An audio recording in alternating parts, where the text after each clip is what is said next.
In the dense forests of Central America, there exists a creature that moves so slowly, algae grows on its fur. The three-toed sloth travels barely 4 meters per hour. By every measure of evolutionary success, it should be extinct. And yet, it thrives. Speed has always been evolution's currency. The cheetah's explosive sprint, the falcon's terminal dive, the reflexes of a housefly evading your hand. For 200 million years, natural selection has written a simple equation into the living world. Fast equals survival. But there's another equation, one written in the blood of creatures that rejected speed entirely. The sloth hangs motionless for up to 20 hours a day. Its metabolism runs at half the rate of similarly sized mammals. When it moves, it does so with such glacial deliberation that its predators howl and fail to see it at all. Movement is the language of life. Predators are hardwired to detect it.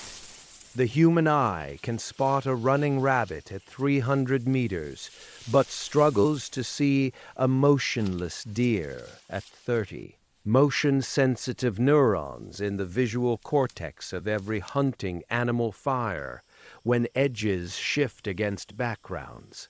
They go silent when those edges freeze. The sloth discovered something profound. In a world obsessed with speed, perfect stillness becomes perfect invisibility. But invisibility is only the beginning. Beneath that moss-covered fur lies a body that has rewritten the rules of mammalian survival. The sloth's core body temperature fluctuates with its environment, dropping as low as 24 degrees Celsius during cool nights. For a mammal, this should be catastrophic. Warm-blooded animals maintain constant internal temperatures precisely because cellular chemistry depends on it. Enzymes denature. Neural signals misfire. Organ systems collapse. The sloth doesn't care. Its cells have adapted to function across a temperature range that would kill a human in hours. This thermal flexibility slashes its caloric requirements by 60%, while a monkey of similar size must consume thousands of leaves daily. The sloth survives on a handful. In an environment where food is abundant but spread thin across vertical rainforest space, this efficiency is revolutionary. Energy becomes time. Time becomes safety. There's more. The sloth's digestive system operates like a month-long fermentation chamber. A single meal can take 30 days to fully process. Bacteria in its multi-chambered stomach break down toxic compounds in leaves that would poison other mammals. This gives the sloth access to food sources competitors cannot touch. The Cecropia tree, filled with chemical defenses, becomes a personal fortress. But perhaps the most remarkable adaptation is architectural. The sloth's musculature is unlike any other mammal's. While most animals expend tremendous energy fighting gravity, constantly firing muscle fibers to maintain posture, the sloth has evolved a system of interlocking tendons and ligaments that lock its body in place with minimal effort. It can hang from a branch while asleep, dead or even unconscious, using almost no energy at all. It has turned its own skeleton into a passive suspension system. This isn't laziness. This is engineering genius written in bone and sinew. Consider the mathematics of predation. A jaguar burns 5,000 calories. It must make that investment profitable by targeting prey with high caloric return and reasonable capture odds. A sloth, camouflaged by algae, nearly invisible when still, protected by low nutritional value and a body that requires almost no energy to maintain, falls outside the jaguar's cost-benefit analysis. The sloth is economically invisible, but there's a darker side to this strategy, one that reveals why slowness isn't just defense, it's dominance. In the Pleistocene epoch, giant ground sloths roamed the Americas. Some species reached 6 meters in length and weighed 4 megatherium. The giant ground sloth had claws the length of human forearms and could rear up on its hind legs to strip entire trees. Fossil evidence suggests these creatures were not just herbivores. Scratches on ancient bones indicate they may have scavenged or even hunted. They were slow, they were unstoppable. When faster predators attacked, the ground sloth didn't run. It turned to face them. Those claws, designed for pulling down branches, became weapons capable of disemboweling a saber-toothed cat with a single swipe. Thickness of hide, density of bone, sheer mass. These creatures absorbed damage that would fell a horse. Slowness became armor. The pattern repeats in the ocean, where slowness first learned to survive the apocalypse. The sea turtle has existed for 110 million years. It watched the asteroid that killed the dinosaurs turn the sky to fire.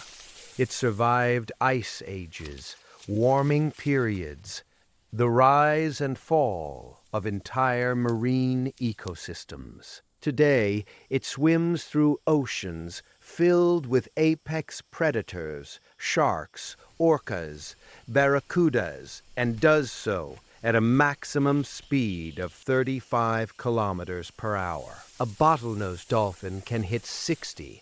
The turtle doesn't care. Its shell is a fortress constructed from 50 bones, fused into a single protective dome. The carapace and plastra, top and bottom halves, are covered in scutes, thick plates of keratin that overlap like medieval armor. A tiger shark's bite generates over 3,000 newtons of force. It can shear through bone, but when those jaws close on a turtle's shell, the force disperses across the dome's curved architecture. Physics becomes defense. The curve is critical. Flat surfaces concentrate impact. Domed surfaces distribute it.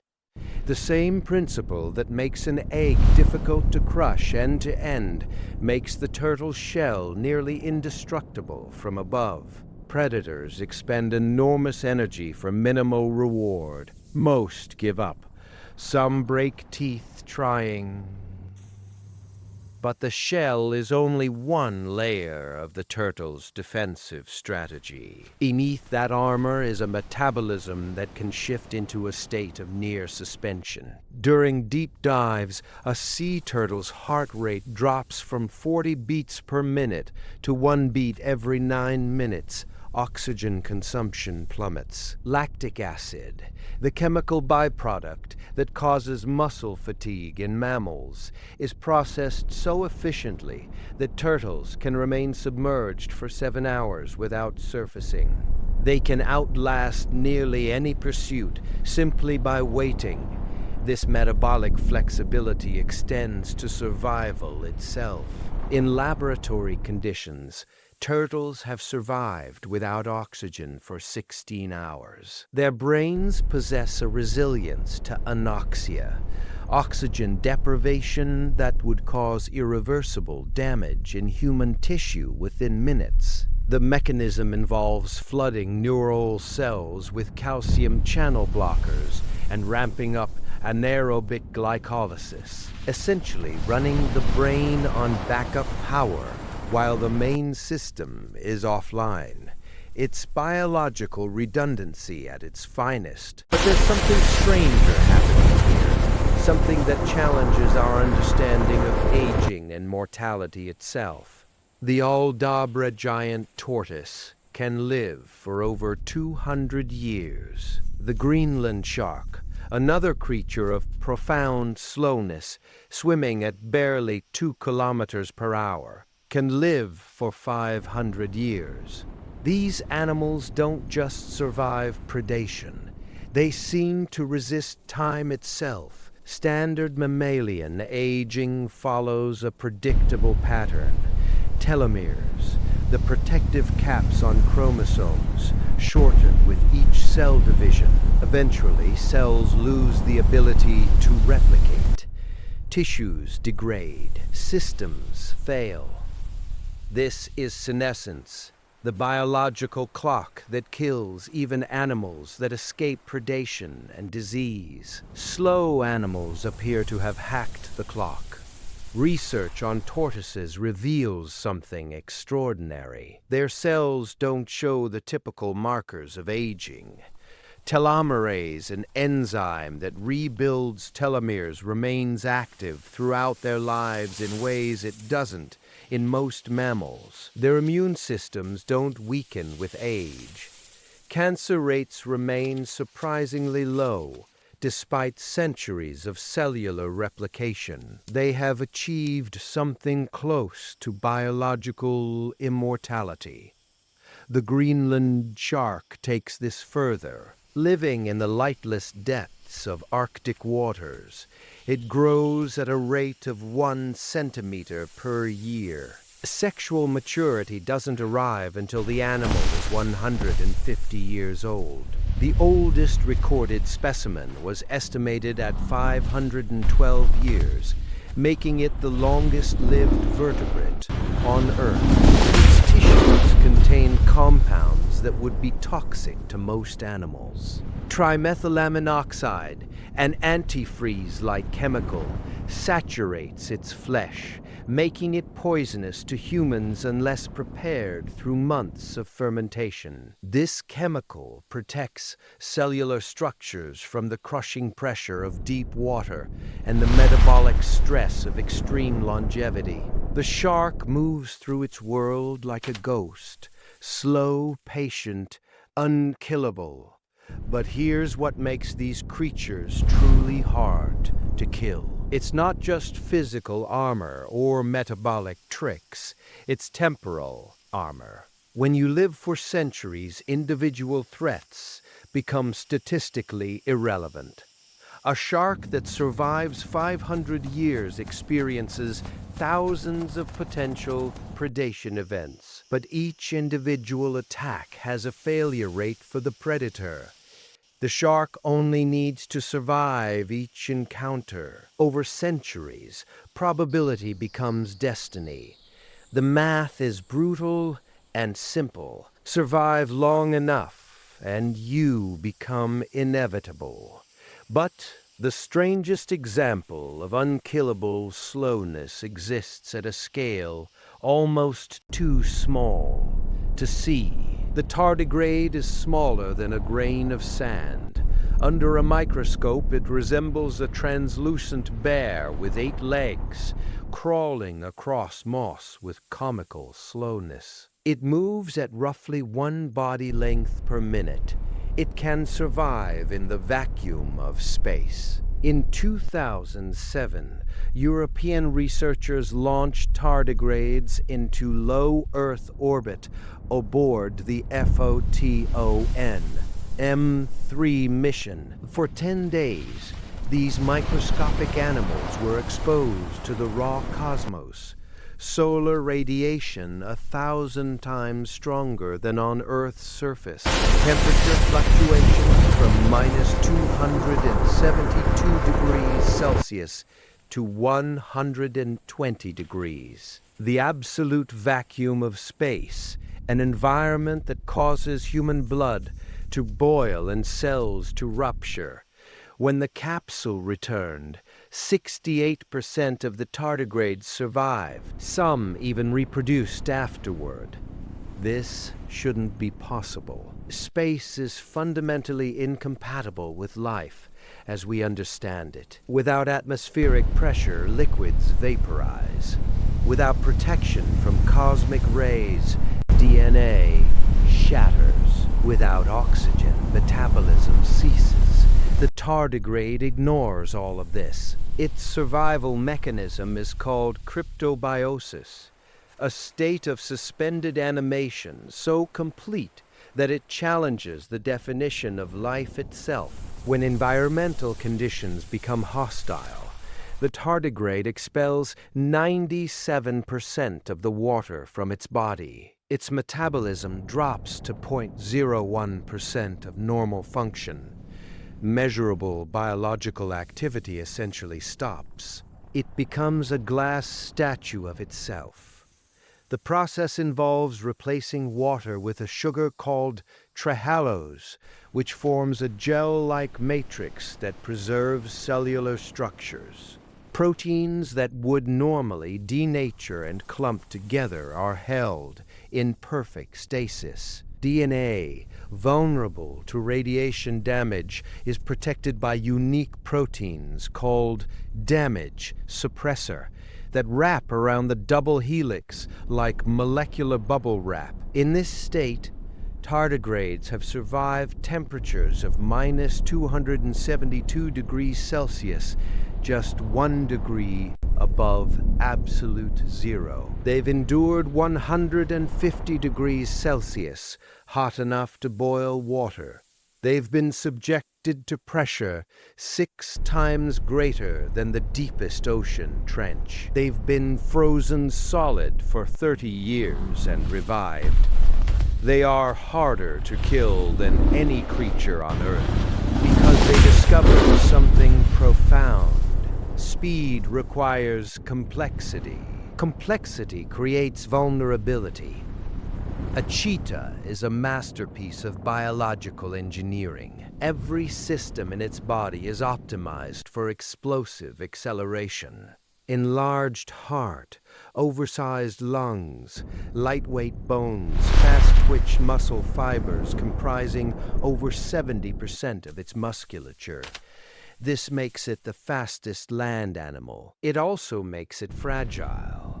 A cheetah cannot fight. If injured during a hunt, infection becomes likely. If it breaks a leg, it starves. Its entire survival strategy depends on flawless execution of high-speed predation. There is no backup system. No redundancy. It is a Formula One race car pretending to be an animal. The tardigrade is a tank.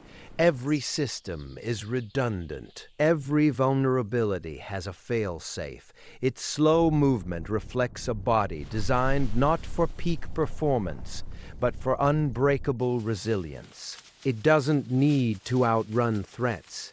It outlasts them by entering a state where threats become irrelevant. And this reveals the final truth about why the slowest animals are the hardest to kill.